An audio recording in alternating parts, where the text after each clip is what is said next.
Skeletons of the Marital Closet. By Tang. Chapter 1991. Joshua hated such opportunistic, two-faced people. Paul was filled with regret. How could he have known that the little brat who suddenly appeared was actually the young master of the Wood family? Looking at the walkie-talkie in his hand, Paul was full of remorse. He quickly thought of something. Wait, I need to call Orem. Yes, I have to inform Orem about this. He quickly pulled out his phone and dialed Orem's number. Meanwhile, Shawn and Gale had already walked away. Are we just going home like this? I feel like Ivy was forced to take leave, Gale asked in the car. Before Shawn could answer, Joshua said, No way, I specifically came here to see Ivy today. I must see her. Right, Nicole echoed. If Ivy isn't at the set, she must be at home or at Uncle Orem's place. Let's go there. I'll call Ivy, Gale said, moving quickly to dial her number before Shawn could stop her. The phone rang for a long time but no one answered. Shawn's lips tightened.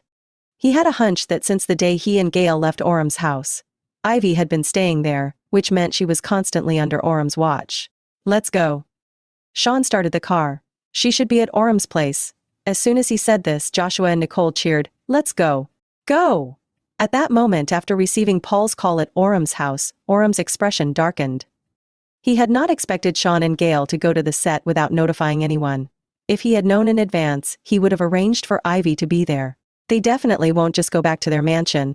I guess Shawn has sensed something wrong, Orem muttered to himself. As he was thinking, the butler hurried over.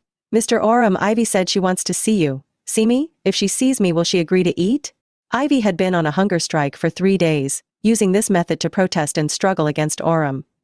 She did not want to be trapped in Orem's house anymore. All right, I'll go up. Orem walked toward the second floor. Guard the main gate well. Don't let anyone in or out without permission. Yes, Mr. Lefting. In a corner room on the second floor, Ivy was curled up at the end of the bed, hugging her knees. She had lost a lot of weight. As a celebrity who had to maintain her figure for the camera, she was already much thinner than average. Now, Ivy was as thin as a skeleton. Hearing the door open, she looked up. Orem. After 3 days without food, even speaking was difficult for her, her throat dry and parched. Let me go, I want to leave. Ivy struggled to get up. She said slowly and painfully, I've agreed to keep your secret and to marry you. What more do you want from me? Chapter 1992. I don't know if you're genuinely on my side or just trying to placate me with lies, Orem said. He walked over to her and gently took her wrist. Look how thin you've become. Why aren't you eating? What if you harm your health? It would hurt me to see you suffer, he said softly. Next to them was a bowl of porridge. It was still warm as it was just made in the morning. Orem picked it up and brought a spoonful to her lips. Come on, have a little. Ivy did not open her mouth and stared blankly at him. She would not be swayed by Orem's actions. He had not shown up for 3 days during her hunger strike, and now he was here suddenly. There had to be a reason. She knew Orem too well. He never did anything without a purpose. Eat, fill your stomach, then we can talk, Orem coaxed patiently. I've promised you everything. My whole heart is yours, why don't you believe me? Ivy asked. Orem nodded. I believe you, I believe you. Now, open your mouth. The aroma of the porridge lingered under her nose. Ivy gulped. She wanted to eat, but she had to stick to her resolve after 3 days of fasting. Orem raised an eyebrow. You need strength. When guests arrive, how will you meet them in this state? Guests? Ivy asked, startled. Yes, Shawn and Gale will be here soon. Ivy's eyes brightened at the mention of their names. Her dull and lifeless eyes suddenly sparkled with vitality. Orem noticed the change immediately. Smash. The sound of breaking porcelain echoed as Orem threw the bowl to the ground, spilling porridge everywhere. Ivy trembled with fear. What was he doing? Ha! One sentence was enough to reveal your true feelings. Orem's gentle demeanor vanished, replaced by a sinister glare. Ivy, just hearing Shawn's name lit a spark of hope in you, didn't it? Ivy tried to argue, but she realized she had indeed failed to control her excitement. She had not eaten, her mind was sluggish, and just staying conscious was challenging. You think Shawn can save you? Orem sneered. I'm in your hands, not in danger. What's there to save? I was just. Ivy replied. Stop lying, Shawn will be here soon. If he doesn't see me and I'm not at the set, how will you explain? Are you planning to keep me locked up? Ivy questioned. Orem scoffed. I can come up with an excuse, but Ivy, what I need more than keeping you locked up is your genuine loyalty. I agreed to marry you. I'm on your side. Why don't you believe me? Because you're still waiting for Shawn to save you. No, I'm not. This is your home. Why would you fear Shawn? Besides, I know what you've done, but I have no proof. It's just my word. Do you think it'll matter to Shawn and Gale? Ivy insisted. Orem seemed momentarily convinced. Ivy had no evidence, only overhearing his conversation with Paul. She could not present any concrete proof. Just then, they heard a car outside, followed by the ringing of a phone. Orem pushed Ivy away and picked up the receiver. Hello? Mr. Lefting, Mr. Wood and his family are here. When will you be able to come down and greet them? I'll be there right away, Orem responded. Chapter 1993.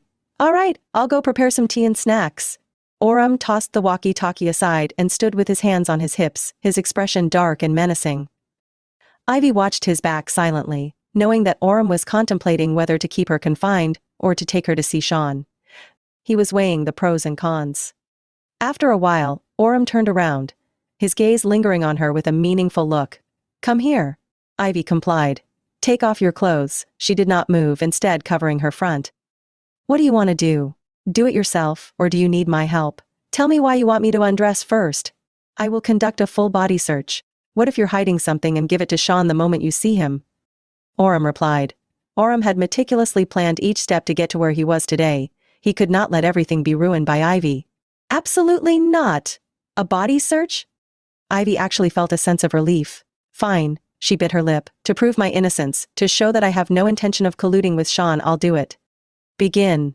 Orem watched her without blinking. Despite feeling shame, Ivy slowly began to undress.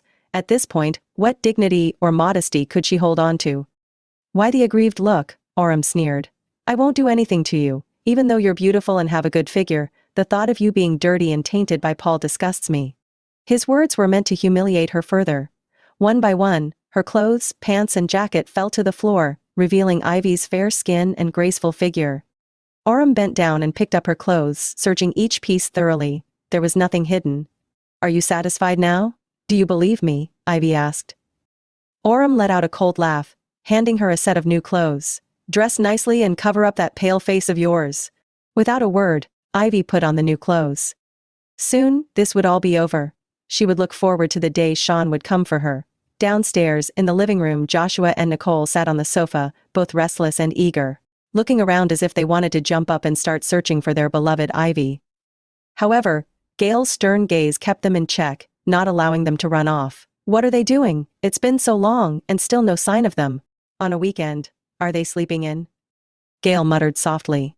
She blushed slightly and nuzzled against Shawn's chest, understanding the situation all too well. As someone who had been through it, she knew. Orem and Ivy were in the throes of their passionate relationship. Being affectionate and enthusiastic was perfectly normal. Look at Joe and Summer. They were the same. Gale did not even dare to message Summer at night anymore. The replies were either very slow or Joe would send a voice message asking not to disturb them. Chapter 1994. Gale often found herself being too intrusive, so she decided not to seek out Summer anymore casually. Shawn wrapped his arm around her shoulders. Why are you blushing? I'm not. You totally are. Your face is as red as a monkey's butt. I can tell, Joshua chimed in. Gale glared at him. You don't know what you're talking about. What don't I know? Just then, footsteps echoed from the staircase. Joshua's attention was instantly diverted. Ivy. He transformed into a starstruck fanboy, his eyes practically sparkling. Wow, I finally see you again. Nicole also shouted with delight. Evie! The siblings could not sit still any longer and dashed towards Ivy. She smiled and opened her arms to embrace them. However, having not eaten for 3 days, her body was weak. As the children ran toward her with considerable force, she could not maintain her balance and fell backward. Ah, my beautiful fairy, Ivy! Careful, Ivy! Seeing this, Orem quickly caught her, preventing her from hitting the ground. Are you all right? He asked considerately. Being in Orem's arms made Ivy uncomfortable. She quickly shook her head and stood up straight again. What's wrong, Ivy? You look so weak, Nicole asked. Yeah, you can't even stand properly, Joshua added. Are you still sleepy, or are you feeling unwell? Ivy was at a loss for how to respond. I'm fine, don't worry. Her legs are a bit weak. Girls generally have less strength. You two should take turns, Orem said. He gently tapped Joshua and Nicole on their foreheads. Weak legs? Adults knew what he was trying to imply. Gale immediately glanced at Shawn. She had just been blushing because... She stopped herself from thinking any further. It was a normal situation, so there was no need to overreact. Orem had said it deliberately to create misunderstandings. Mr. Wood, Gale, why didn't you inform us you were coming? Ivy and I just got up so we couldn't welcome you properly. I apologize for the neglect, Orem greeted them. Gale smiled. It's no problem, we're all friends here. Joshua and Nicole insisted on coming to see Ivy, so I brought them along. Ivy asked, did you come from Temperley Hall? No. We went to the set first. But you weren't there, you had taken leave, Gale replied. Orem's hand rested on Ivy's waist, applying just enough pressure to warn her. Shawn remained silent, observing calmly. Ivy said softly, yes, I wasn't feeling well and didn't have the energy, so after careful consideration, I decided to take a break and recover before returning to the set. What's wrong? Are you sick? Or is it? Gale asked. Was Ivy facing any psychological pressures? Ivy lowered her gaze. I'll be better in a few days. Nicole tugged at her sleeve. Ivy, you're so beautiful, you shouldn't look so tired. It makes you look less pretty than before. Chapter 1995. Joshua quickly argued, she's always beautiful. She looks beautiful now too. I mean, a happy Ivy looks even better. Ivy patted Nicole's head. I understand what you mean, Nicole. Thank you both for coming to see me. Good thing we came, or we wouldn't have known you were sick. You looked even prettier last time when you smiled, Nicole said. A person's mental well-being is reflected directly on their face. Even the kids noticed Ivy's weariness and exhaustion, and Gale understood too. However, she did not get it. Ivy had Orem now. Her career was smooth sailing, her love life was thriving, so what could be troubling her? Was it still about what happened that night with Paul? Gale only dared to think about it, not to ask, so she looked at Orem. You're not doing a great job as a boyfriend. Since Ivy has been with you, she hasn't become happier. You have a lot of responsibility. Exactly, Joshua chimed in. Uncle Orem, how are you taking care of Ivy? If you can't, let me do it, Nicole added. I can too. Ivy, consider me. Orem feigned a look of guilt and replied, it's my fault, I'll do better. He looked at Ivy with eyes full of affection, tenderness, and deep love. It's my own fault. Orem has always been by my side and hasn't paid much attention to the company, Ivy said. She kept defending Orem without any complaint or dissatisfaction, which put Gale at ease, as long as she's okay. At this moment Shawn spoke up, in that case we won't disturb you any longer. We'll visit again another day. Gale was taken aback. Leaving so soon? Joshua and Nicole were also dumbfounded. They had just seen their fairy sister and had not even held her hand or talked much. Shawn, Gale wanted to say more, but Shawn gripped her hand tightly. Let's go. It's rude of us to intrude like this. Joshua, Nicole, come on, we're going home, Shawn said calmly. Ivy also took the hint. I'm sorry, Mr. Wood and Gale. Next time when I'm feeling better, I'll invite you over and host you properly. This was a subtle way of sending them off. Joshua sighed. He had wanted to hug Ivy and get close to her. Oh well, there would be other chances. Ivy said, crouching down to pinch his cheek. Joshua, give me a hug before you leave. Joshua's eyes lit up. Wow. Ivy wanted to hug him. He was over the moon. However, even in his excitement, Joshua remembered Shawn's teachings. Hugging someone else's girlfriend requires the other person's consent. Uncle Orem, is it okay? Joshua asked. Orem laughed and nodded. Of course, a hug is just a hug, what's the big deal? He did not have feelings for Ivy anyway. Even if he did, it would still be perfectly normal for Joshua to hug her. Ivy teased him, if your Uncle Orem said no, would you not hug me? I would keep pestering him until he said yes. Ivy's smile was sweet, and at that moment she looked a bit more lively. She knelt on one knee and opened her arms to hug Joshua. Chapter 1996. You need to listen to your parents, be a good kid and study hard. Joshua, if you and Nicole miss me, you can call me anytime and we can even video chat, Ivy said as she gently patted his back. But today, I called you so many times, and no one answered. Ivy paused for a couple of seconds before saying, oh, my phone was charging and I didn't notice. Joshua, hugging her, and with his arms around her neck, said, Ivy, if you see my missed calls next time, you have to call me back right away. Of course, Joshua. Orem stood nearby, and Ivy deliberately shifted her body slightly. Taking advantage of the moment, Ivy kept one hand on Joshua's back while slowly moving the other hand downwards. She quickly slipped her hand into Joshua's pocket and gave a gentle tug. Joshua felt the pull and looked at her with confusion, about to say something, but Ivy stood up. All right, goodbye, Joshua, she waved. Nicole raised her arms. I want a hug too. Okay, come here, Nicole. The atmosphere seemed warm and pleasant. Joshua said nothing, standing there for a moment before running back to Shawn's side, taking his hand proactively. Shawn raised his eyebrow in surprise. 5 minutes later, the car slowly drove away from Orum's house. Joshua climbed up to look out the back window. Seeing Orum and Ivy still standing at the villa entrance until their figures became small and eventually disappeared. Only then did Joshua reach into his pocket. Feeling around, he guessed what it was. It was a bugging device. Earlier, Shawn had given him an identical one when dealing with Natalie. "Shawn, do you think Ivy might be dealing with something she can't handle?" Gale asked at that moment. "Really?" he replied. Gale looked at him curiously. "You are usually very observant. Didn't you notice?" Shawn said nonchalantly. "Why would I pay attention to what Orum and Ivy are doing? How is it my business?" "You're so indifferent." Shawn reached over and ruffled her hair. "Don't overthink it, nothing will happen." Okay, Gale muttered. Joshua also glanced at Gale sitting in the front passenger seat. Finally, he quietly put the listening device back into his pocket. If there was a problem, he could talk to Shawn. Shawn could handle it without alarming Gale. Girls should be happy and not worry about such things. Watching the car disappear, Ivy felt an indescribable feeling. Maybe she would soon leave Orum's house, or maybe she would stay there forever. She always carried the device with her, and she successfully hid it when Orum made her take off all her clothes. Chapter 1997. It was hidden in her mouth. Ivy had been holding it there the entire time. The bug was too important, it was the only evidence she had, and she had to get it to Shawn. If Orum discovered the bug, he would realize she had never intended to submit to him.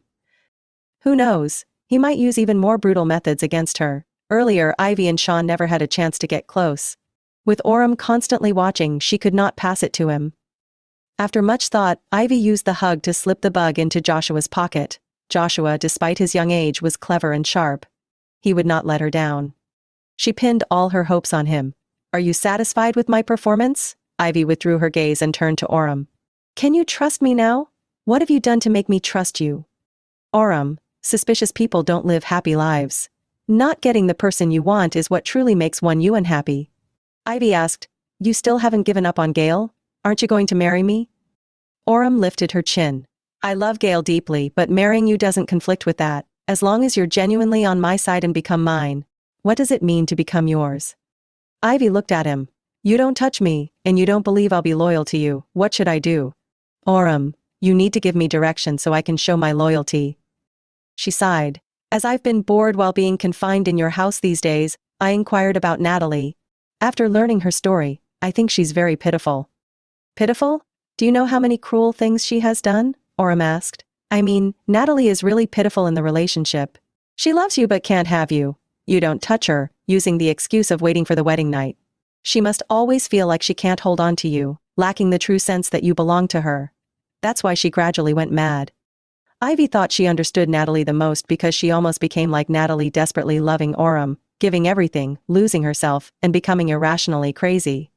However, she and Natalie were always a bit different. The difference lay in the fact that they had no past of being childhood sweethearts or being each other's fiancé.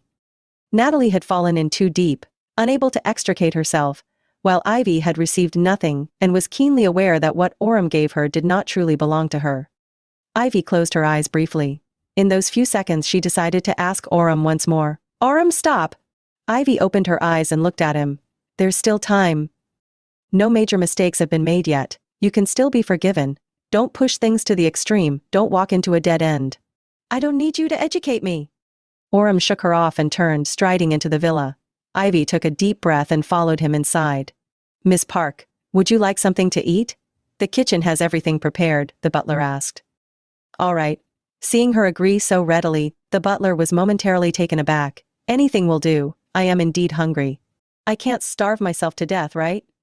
Ivy said. The bug had been passed on and her task was complete. She did not know what Shawn would do next or how Orum would react once he found out. She did not care anymore. Even if it meant dying, Ivy thought, she would at least die on a full stomach. Chapter 1998. As she ate. Ivy pondered whether Shawn would rescue her and expose Orum's misdeeds to the public, or if she would remain in Orum's grasp, becoming one of his pawns. If Orum threatened Shawn with her life in exchange for keeping the contents of the listening device secret, what would Shawn do? Although Shawn is ruthless and cold, he might still consider her safety because of Gale. If Shawn decided to just hold on to the evidence without making it public, that would be bad. Ivy had worked hard to get the evidence, she could not just let it go to waste. Lost in thought, she suddenly chuckled. Orem glanced at her. What was going on? Nothing, don't mind me, Ivy said, biting her spoon with a smile. I just thought of something really funny. Orem looked away. This food is really delicious. I've avoided eating rice for years to maintain my figure. Now, after not eating for several days, I feel like white rice is the most wonderful food in the world, Ivy said, poking at the rice in her bowl. Orem said nothing, thinking she was just being strange. Continuing to keep Ivy confined at his house was not a long-term solution. She needed to go back to acting and appear in the public eye, and he could not keep an eye on her all the time. He had to come up with a plan. At Temperley Hall, Gale was walking ahead with Nicole, while Joshua deliberately lagged behind until he was next to Shawn. What are you doing? When you grabbed my hand at Orem's house, I knew you had something on your mind, Shawn asked, looking down at him. Joshua had a serious expression.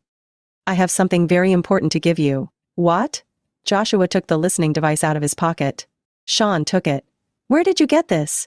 When Ivy hugged me, she secretly put it in my pocket. I noticed it but I didn't say anything and ran back to you, Joshua explained. If Ivy gave it to him, that must be evidence. Shawn's expression immediately turned serious. Is Ivy in danger? She couldn't tell us directly, so she used this method to inform us?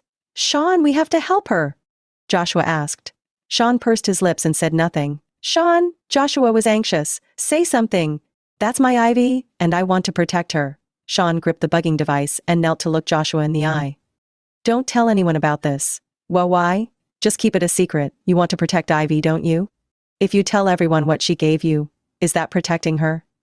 Joshua asked. What should I do then? Stay at home and act like nothing happened. But I want to do something for Ivy. What you need to do is do nothing. Shawn patted his shoulder.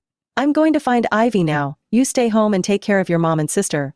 If they ask about me, Joshua immediately replied, I'll say you had an emergency meeting at the company.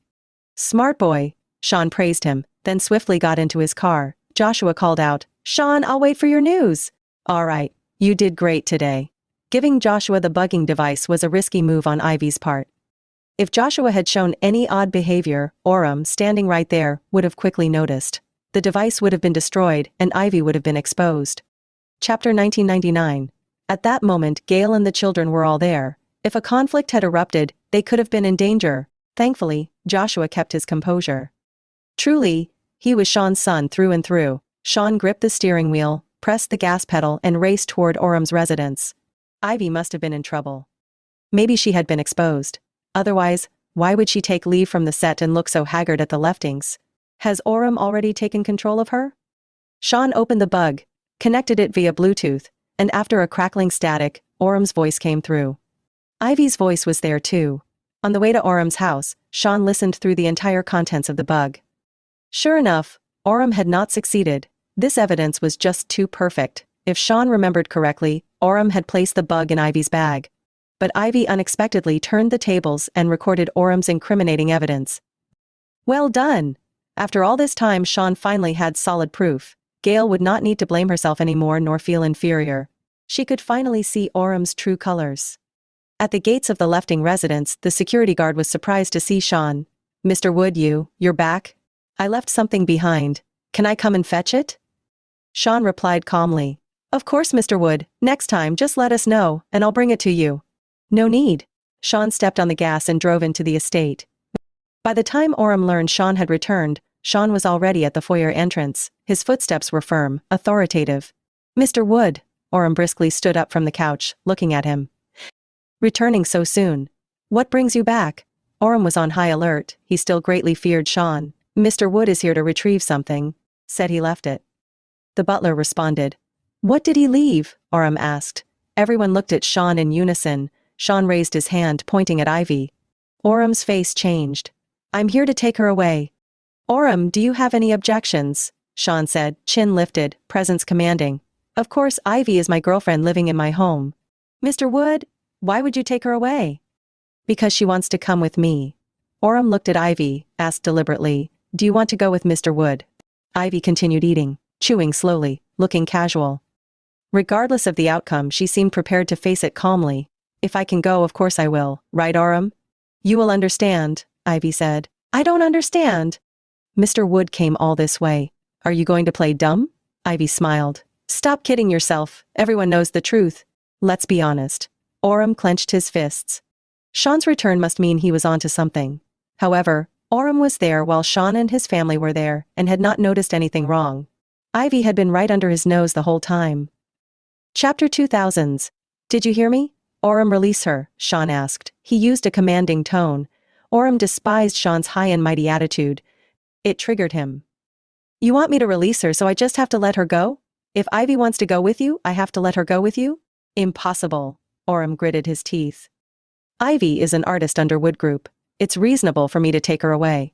I'm her boyfriend. When Orem said this, Shawn and Ivy laughed. Orem was still stubborn.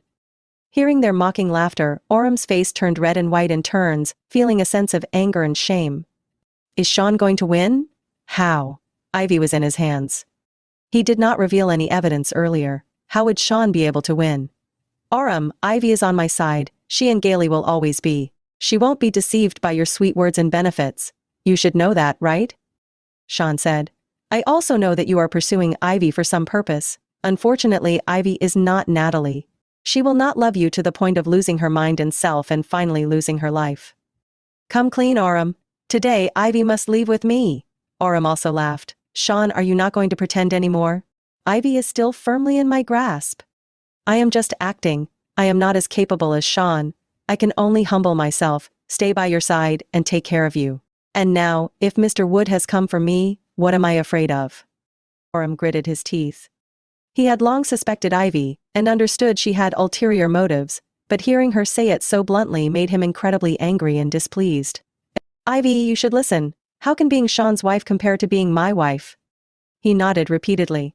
All right. Ivy, Shawn, you team up fine. You lay your cards on the table, sure. But what does it matter? What can you two do to me? If I don't let Ivy go, then what? This is my home, my land, and my territory. Shawn might have been powerful, but even he could not stir up trouble in Orem's house. He would not allow Ivy to be taken away. He signaled with his eyes, and immediately, several bodyguards rushed in, surrounding Ivy. As for Shawn, he stood alone. Ivy remained calm, as if unaware of the bodyguards around her. She simply lost her appetite, sighed, and put down her spoon. What a shame to waste such delicious food. Shawn's expression remained as indifferent as ever, not showing even a hint of emotion, coldly observing everything. He did not even bother with Orem. Especially in such a public confrontation, Shawn dismissed it all as inconsequential. Orem had been pushing his luck for so long, always scheming behind the scenes, because he knew he could not match Shawn face to face.